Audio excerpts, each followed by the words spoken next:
우리 지난주에도 말씀을 드렸지만 또 오늘 계속해서 말씀을 나누는데, 이 말씀은 우리 신앙생활을 다시 한번, 우리가 믿음을 가지고 있는데 내 믿음이 정말 구원 얻을 만한 믿음을 가지고 있고 내가 믿고 있는 이 믿음이 흔들림이 없는 믿음인지 우리 신앙을 점검해보고 혹 이 믿음 안에서 다시 한번 확신을 갖게 하기 위한 이런 어떻게 보면 교리적인 그런 설교, 어떻게 보면 기본적인 그런 기독교의 신앙을 설교한다, 이렇게 생각을 하시면 될 것 같습니다. 자, 여러분 C.S. 루이스의 책이 있습니다. 나니아 연대기라고 하는 그 책, 여러분 많이 읽어보셨고 온 영화로도 그거를 보신 분이 계실 것입니다.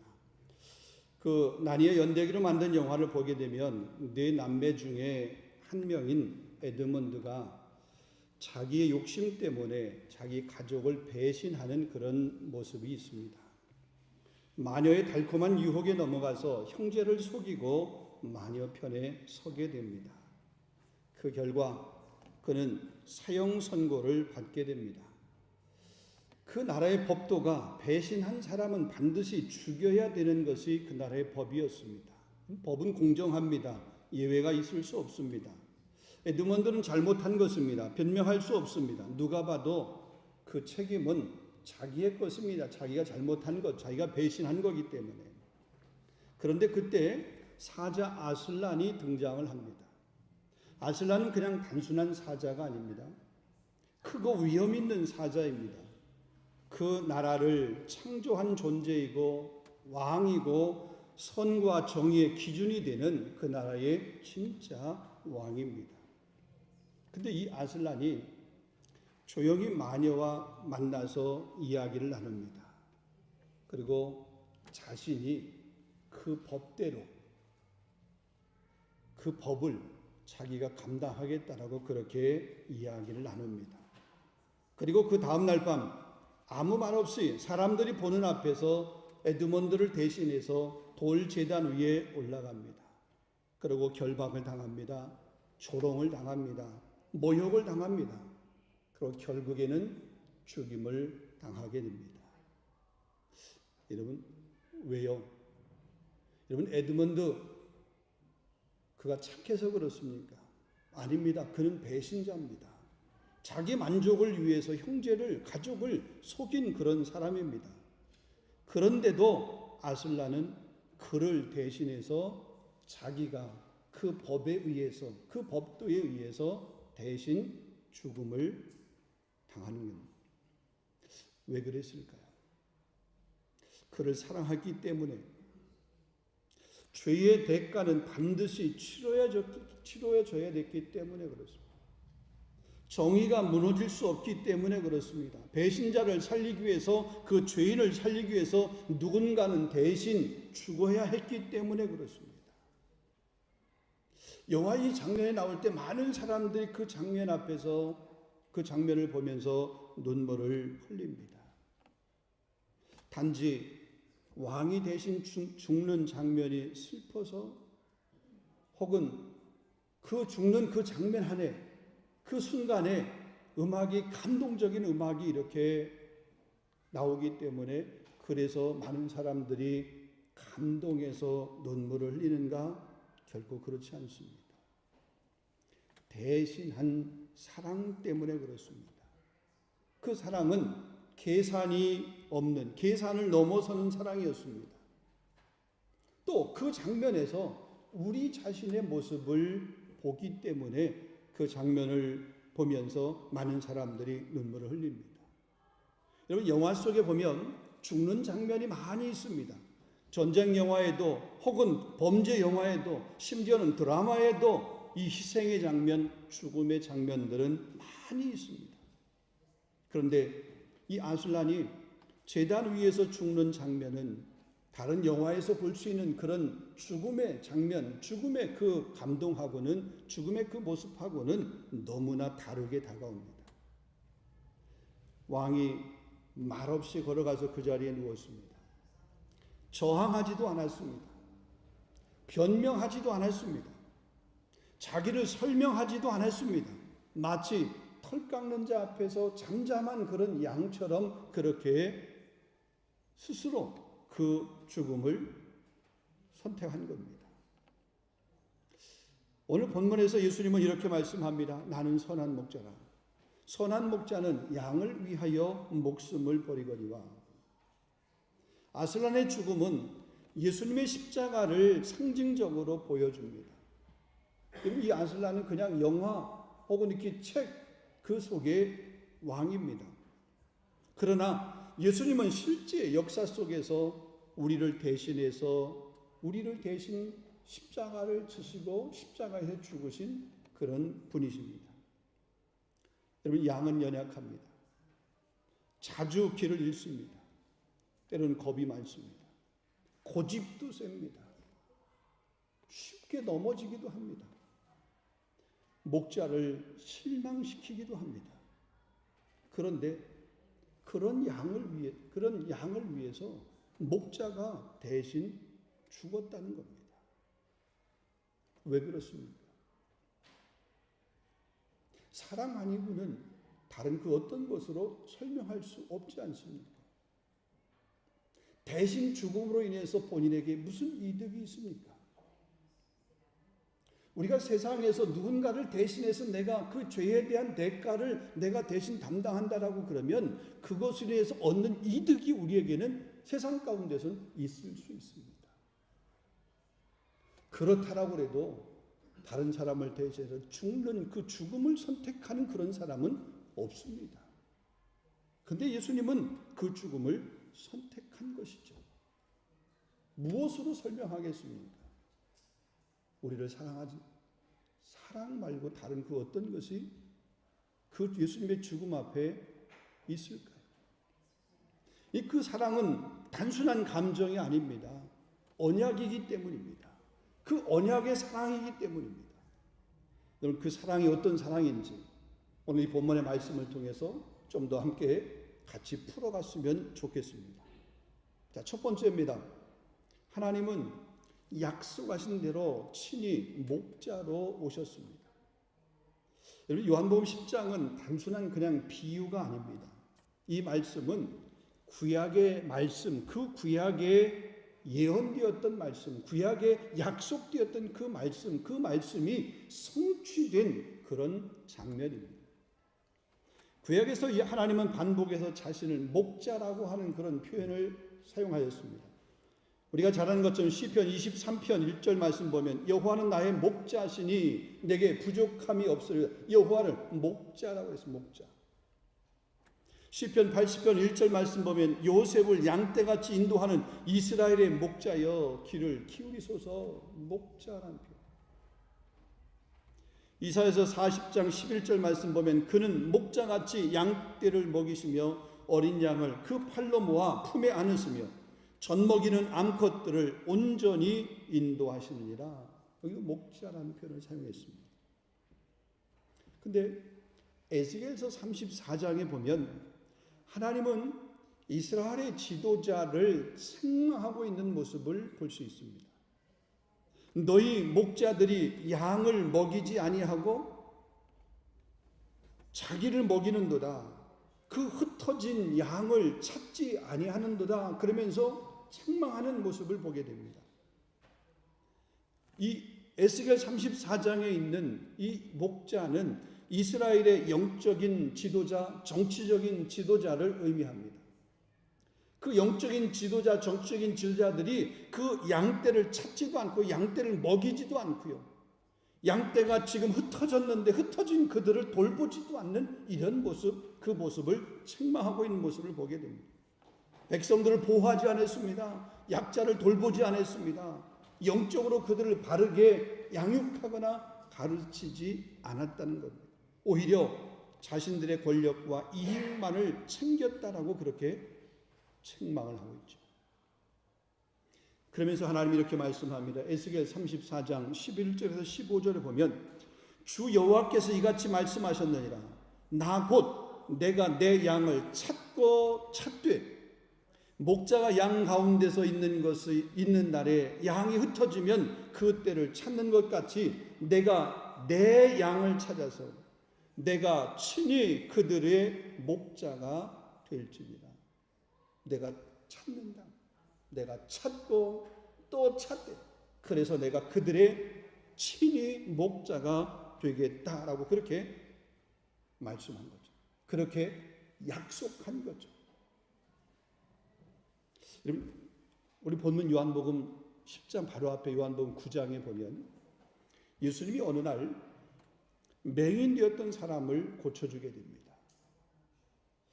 그런데 종교 지도자들이 어떻게 행동을 하냐면 그 공동체 안에 이렇게 예수님으로부터 치유함을 받은 사람이 그 공동체 안에 있는데 그 공동체 안에서 그들을 출교시키는 거예요. 아니 예수님께서 고쳐줬는데 고쳐준 그 사람을 그 공동체 안에서 밀어내는 겁니다. 눈뜬 사람을 공동체에서 쫓아냈습니다. 그게 9장의 내용이에요. 그리고 10장에 와서 예수님께서 이렇게 말씀을 하세요. 도둑, 강도, 사꾼 이런 표현을 쓰십니다. 그러면서 나는 선한 목자라 이렇게 말씀하십니다. 12절에 보게 되면 사꾼은 목자가 아니요 양도 제 양이 아니라 이리가 오는 것을 보면 양을 버리고 도망하느니라. 목자도 두 종류가 있다는 거죠.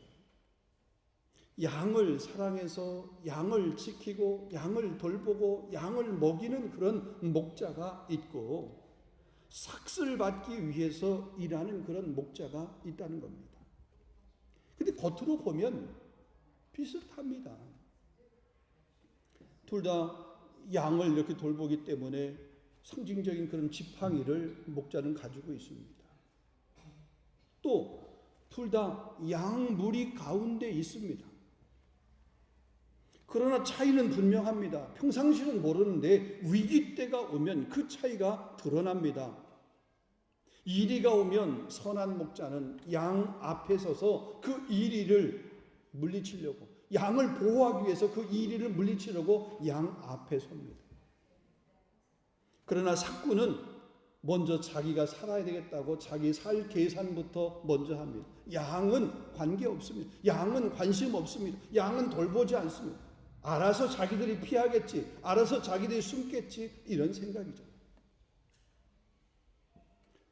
왜 사꾼이 그럴까요? 자기 양이 아니기 때문에 그래요. 그렇기 때문에 도망가는 겁니다. 양이 먼저가 아니라 내가 먼저요. 여러분 책임은 소유에서 나온다라고 하는 그런 말이 있습니다. 여러분 내 것이라고 내가 느낄 때, 내 것이라고 내가 생각하게 될 때에 그 사람은 그것을 끝까지 책임집니다. 그러나 이해관계를 우리가 묶이게 되면 위기 앞에서는 그 이해관계 쉽게 무너지고 쉽게 갈라지고 쉽게 깨지는 거죠. 세상은 종종 사꾼의 구조로 움직입니다. 조건이 맞으면 함께합니다. 근데 조건이 안 맞으면 함께하지 않아요. 이익이 있으면 헌신을 합니다. 내가 뭔가 유익이 되면, 내가 뭐 도움이 되면 희생, 헌신도 합니다. 근데 그 이익이 안 되면 희생, 헌신, 수고 없습니다. 위험이 오면 거리를 둡니다. 여러분 회사도 그렇고요. 정치도 그렇고요. 심지어는 친구 관계도 역시 마찬가지고요. 인간 관계도 역시 마찬가지. 이런 원리를 벗어나기가 어렵습니다. 이스라엘의 지도자들도 별반 다르지 않았습니다. 그래서 예수님께서 말씀하시는 거죠. 내가 직접 가겠다라고 말씀합니다. 그럼 그렇게 내가 직접 가겠다, 내가 찾겠다, 그래서 내가 그들의 목자가 되겠다라고 그렇게 약속하신, 언약하신 그 언약이 언제 이루어지게 됩니까? 오늘 이 본문, 이 10장에 와서 그것이 성취된 증거를 우리에게 보여주고 있습니다. 나는 선한 목자라. 사꾼이 아니라는 거예요. 지금 이스라엘의 그 지도자들은 사꾼이었어요. 자기 이익이 먼저였어요. 백성들을 돌보지 않았어요. 근데 나는 선한 목자라. 여러분 이것은 단순한 은유 혹은 단순한 비유 혹은 단순한 위로가 아닙니다. 이것은 하나님의 자기 선언입니다. 자기 계시입니다. 하나님이 사람의 몸을 입고 양들 사이로 돌아오셨습니다. 멀리서 지켜보지 않으셨습니다. 우리의 상처를 직접 보시고 또 우리의 눈물을 보시고 죽음의 자리까지 걸어가셨습니다. 여러분, 우리가 대단해서 여기까지 온 것 같습니까? 우리가 길을 잘 찾아서 우리가 하나님께로 온 사람이라고 그렇게 여러분 생각하십니까? 길을 잃은 우리를 하나님이 먼저 찾아오셨기 때문에 우리가 하나님을 아버지라고 부르기도 하고 이렇게 하나님을 예배할 수 있는 예배의 자리에도 우리가 서게 된 줄로 믿으시기를 바랍니다. 누가복음 19장 10절 말씀 보면 인자가 온 것은 잃어버린 자를 찾아서 구원하려 함이니라 그랬어요. 주님이 오신 것, 잃어버린 사람을 찾아서 구원하기, 본인이 찾으신다, 하나님이 찾으신다는 거예요. 그러니까 하나님이 찾으시는, 우리를 부르시는 그 부르심의 주권이 누구에게 있느냐? 우리에게 있지 않고 하나님에게 있다는 거예요. 여러분, 이것이 복음의 시작이에요. 그럼 사순절에 우리가 꼭 기억해야 될 그런 시간인 줄로 믿습니다. 자, 두 번째입니다. 주님은 우리를 내 양이라고 그렇게 부르시며 끝까지 책임지십니다.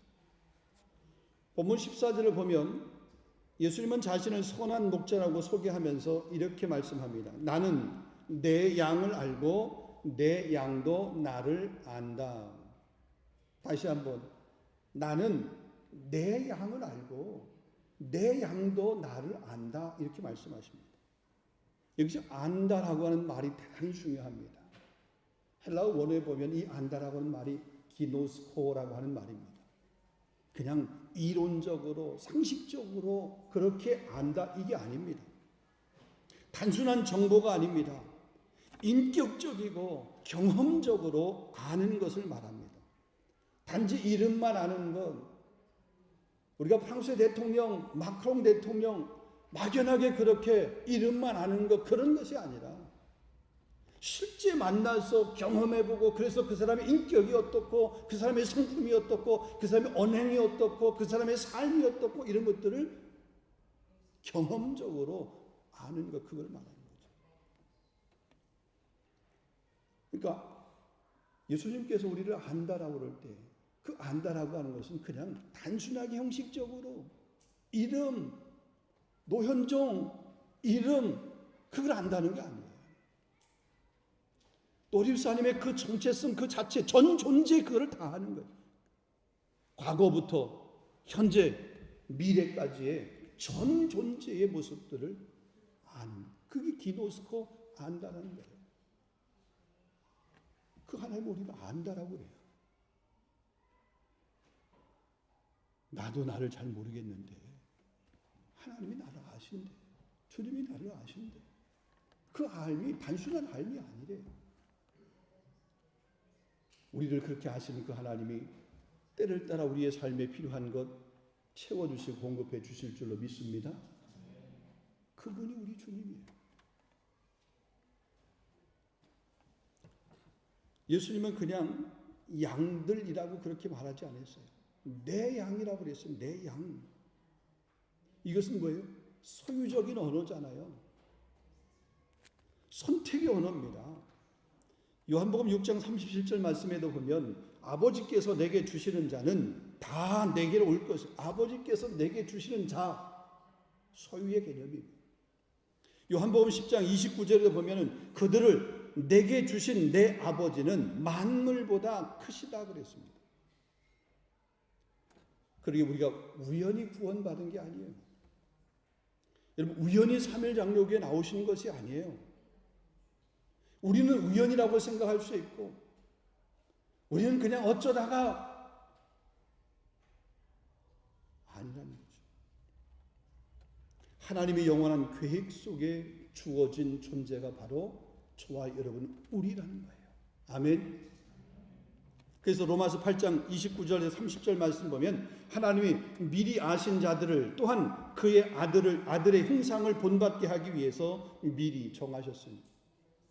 또 미리 정하신 그들을 또한 부르시고 부르신 그들을 또한 의롭다 하시고 의롭다 하신 그들을 또한 영화롭게 하셨느니라 그랬습니다. 그러게 참 목자, 선한 목자는 자기 양을 결코 버리지 아니한다. 왜요? 내 양이기 때문에, 다른 사람의 양이 아니야. 내 양이기 때문에 내 양을 위해서 자기 목숨을 버리는 것이 선한 목자다. 그게 나다라고 그렇게 자신의 정체성을 그렇게 말씀하고 있는 거죠. 그래서 요한복음 10장 28절 말씀에 보면 그들을 내 손에서 빼앗을 자가 없으리라 그랬습니다. 주님의 손에서 빼앗을 자가 없겠다는 거죠. 우리는 종종 흔들립니다. 우리는 결심을 했다가도 그 결심을 돌이키고 돌아설 때가 참 많이 있습니다.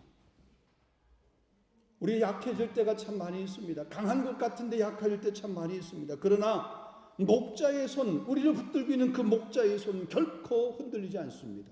아멘. 우리는 넘어질 수 있습니다. 그러나 언약, 그 약속은 무너지지 않습니다. 그 약속은 깨지지 않습니다. 아버지께서 아들에게 맡기신 그 양을 아들은 끝까지 붙드시는 거예요.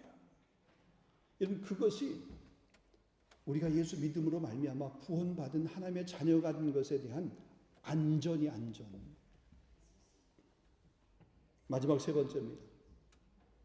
그리고 그 목자는 우리를 살리기 위해서 기꺼이 목숨을 내어주셨습니다. 이 본문의 절정이요 15절입니다. 15절을 보면 나는 양을 위하여 목숨을 버리노라 그랬어요. 양이 목자를 위해서 죽는 것이 아니라 목자가 양을 위해서 죽으신 거예요. 삭구는 도망을 가지만 선한 목자는 양을 살리기 위해서 자기 자신을 대신 제물로 이렇게 드린 거죠. 에드몬드의 그 죄값을 위해서 아술란이 대신 죽임을 당했던 이 모습처럼 예수님께서 우리를 위해서 대신 십자가를 지시고 대속의 죽음을 당하셨다는 그런 얘기죠. 18절 말씀에 보면 이를 내가서 빼앗을 자가 있는 것이 아니라 내가 스스로 버리노라. 이를 내게서 빼앗을 자가 있는 것이 아니라 내가 스스로 버리노라. 예수님께서 죽으신 그 죽음이 누군가에 의해서 내가 강제적으로 억지로 그래서 내가 죽음을 당한 그런 것이 아니라 내가 스스로 죽임을 당했다는 거죠. 어쩔 수 없어서 다른 사람이 없으니까 마지못해서 내가 하는 수 없이 내가 죽은 것이 아니라 내가 스스로 그 죽음을, 그 대속의 죽음을 당했다. 대속의 죽음을 죽었다. 그 얘기입니다. 예수님의 이 죽음은 강요된 죽음이 아닙니다. 우연한 죽음도 아닙니다. 자발적인 죽음이죠. 그래서 십자가는 실패가 아닙니다. 세상의 사람들은 그 십자가를 실패라고 그렇게 말합니다. 그러나 그 십자가는 실패가 아니라 언약, 약속한 것의 완성입니다. 우리가 살아야 했기 때문에 그분이 대신 죽으신 것입니다. 우리가 잃어버린 양이기 때문에 그분이 길 잃으신 겁니다. 이사야서 53장 5절 말씀이 이렇게 말합니다. 그가 찔림은 우리의 허물을 인하며 우리의 허물 때문에 그가 찔림을 당했다는 거죠. 그가 상함을 받음은 우리의 죄 때문이라는 거죠. 고린도서 5장 21절 말씀이 이렇게 말합니다. 죄를 알지도 못한 이를 우리를 대신하여 죄로 삼으신 것은 우리로 하여금 그 안에서 하나님의 의가 되게 하려 하십니다.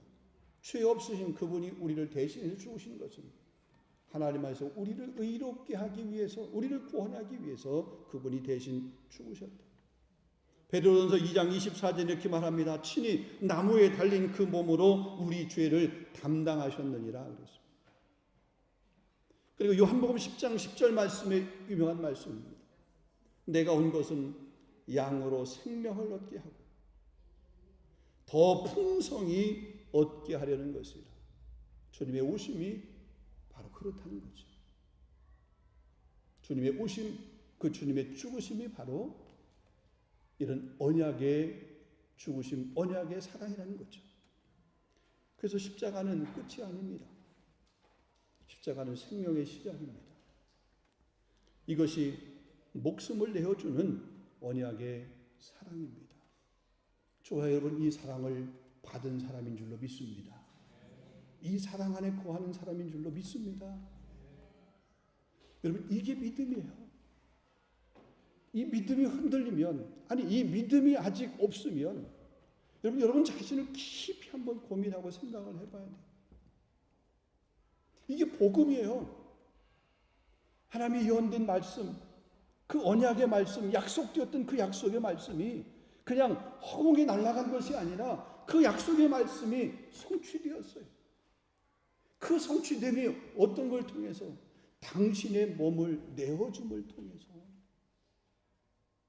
그래서 그 십자가의 그 대속의 그 죽으심이 나를 위한 대속의 죽으심이라고 하는 그 사실을 믿어질 때, 또 그걸 믿을 때, 오늘 내가 호흡하고 있는 이 호흡이 얼마나 귀한 호흡인가, 내가 오늘 그 호흡으로 하나님을 예배할 수 있다는 것이 얼마나 축복된 것인가. 여러분, 이 복을, 이 은혜를, 또 이 사랑을 여러분 마음껏 하나님 앞에 감사로 영광 돌리며 또 찬양하며 고백할 수 있는 우리 모두가 될 수 있길 주님의 이름으로 축원합니다. 말씀을 맺도록 하겠습니다. 사랑하는 성도 여러분, 오늘 세 가지의 말씀을 드렸습니다. 하나님은 약속대로 오신 분이라는 거예요. 우리를 그냥 양이라고 그렇게 말하는 것이 아니라 우리를 향해서 내 양이라 그렇게 부르시고, 내 양이라고 부르신 그 하나님께서 우리를 끝까지 책임져 주신다는 거죠. 그러기 위해서 그분이 친히 십자가에서 대속적인 죽으심을 죽으시고 목숨을 내어주셨다는 겁니다. 이보다 놀라운 사랑이 어디 있습니까? 여러분, 이 사랑이 그냥 감정적인 것입니까? 아닙니다. 이 사랑은 언약입니다. 혹시 여러분의 마음 가운데 무거움이 있습니까? 때로는 여러분의 삶 가운데 힘들고 지쳐 절망하거나 스스로 이렇게 낙심하고 낙담하고 있습니까? 앞을 향해 달려가고 싶은데 앞이 캄캄하고 앞이 잘 보이지 않습니까? 직장의 문제, 혹은 가정의 문제, 사업의 문제, 혹은 건강의 문제, 미래에 대한 문제, 여러 가지 문제들이 여러분 앞을 가로막고 있습니까? 겉으로는 괜찮은 것 같지만 속으로는 불안하십니까? 십자가를 바라보십시오. 대속의 그 십자가를 바라볼 수 있기를 원합니다. 거기에 목숨을 내어주는 언약의 사랑이 그 십자가 옆에 있습니다. 그 십자가에 서 있습니다. 아니, 오늘도 그 십자가에 어쩌면 나의 죄를 위해서 대속적으로 달려 계십니다. 주님은 지금도 우리에게 말씀합니다. 나는 선한 목자라. 나는 선한 목자라. 선한 목자는 양을 결코 버리지 않습니다. 위기가 와도 선한 목자는 도망가지 않습니다. 회피하지 않습니다. 피하지 않습니다. 위기가 올 때 그 위기 앞에 양을 보호하기 위해서 양들 앞에 서는 것이 선한 목자, 참 목자입니다. 끝까지 책임지십니다. 오늘 우리를 향해서 너는 내 양이라고 하시는 그 하나님의 음성을 다시 들을 수 있기를 주님의 이름으로 축원합니다. 양이 안전한 이유가 있습니다. 길을 잘 알아서 안전한 것이 아니라 목자가 함께하기 때문에 양은 안전한 겁니다. 오늘 그 목자가 우리의 선한 목자가 되어서 저와 여러분, 우리 공동체, 여러분이 가정 가운데 함께 하실 줄로 믿습니다. 기도하겠습니다.